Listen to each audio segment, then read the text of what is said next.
Presented by DNS Entertainment. Hello रुक चुप की बोलो हेलो हेलो हेलो बोल की बोले छी अरे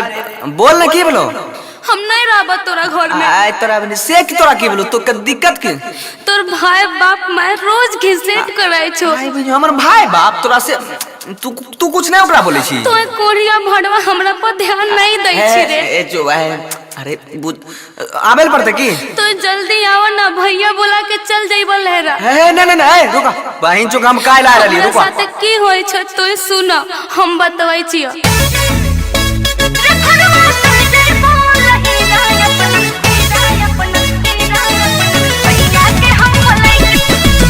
Music by Shiv Manmohan.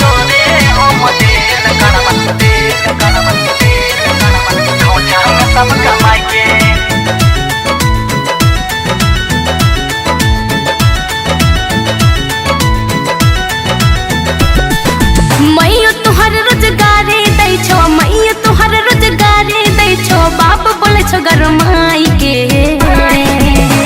हो सैया चल जइबो हो राजा चल जइबो हो सैया चल जइबो लहीरा अपना भैया के हम बोलै के हो सैया चल जइबो लहीरा अपना भैया के हम बोलै के सुन ला बुढ़िया के मारा घर से दबारा बुढ़िया के मारा घर से दबारा रहा ढाठ जमाई के हे धनिया तोरे हम करे जा तोरे हम हे रानी तोरे हम देल करवा खौछा में सब कमाई के हे धनिया तोरे हम देल करवा खौछा में सब कमाई के ये रुपया के कोने मिलता है तू डरियो ना हम छिए हम देल करवा खौछा में सब कमाई के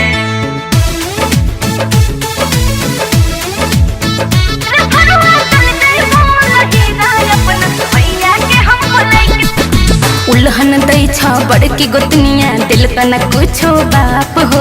ओकरो लगै छ दिन खराब भ गेलै की पल के होई के खाना बनैब कह दिलिया साफ साफ हो किए ना करे सो तनी भावर साफ जब तक हम न अइब धनिया रहिहा चुपे चाप हे सब कुछ देख लेबे हम जतना दिक्कत दै छ तोरा पड़तै ओकरो बाप हे बस एक एक भगवान पर आस रखा सहब न के करो बोले सुनो सहब न के करो बोले सुनो मरबा आइग लगाई के अरे बाबा सब करला है हुसैया चल जइबो राजा चल जइबी नहीं तो हुसैया चल जइबो लहीरा अपना भैया के हम बोलै के हुसैया चल जइबो लहीरा अपना भैया के हम बोलै के एको पल नहीं रहबा तू चल जेबो त हमो नहीं घोड़े बो धनिया तोरे हम देल करबा खौछा में सब कमाई के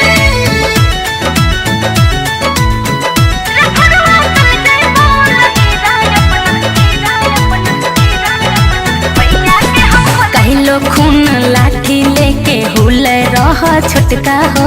बेटी चोट के दिन खराब से लगता है वो भैंसुर होई के गारी पट पट दिल का खूब मोटका हो वो पति तो बस तोरा के जामुई लगबेला चिंता ने करी हां सोचने छियै इहे महीना में अइबै हे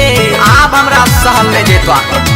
फरिया बर्तन खेत जमीन सब घर द्वार फरी अइबै हे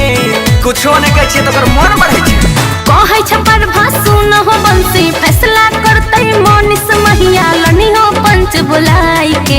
मुखियो सब ओकरे छियै रे कोढ़िया चल जइबो रे मुनसा चल जइबो दिमाग खराब है छुकी रे भरुआ चल जइबो लहीरा अपना भैया के हम बोलै के तोरा चल जइबो लहीरा अपना भैया के हम बोलै के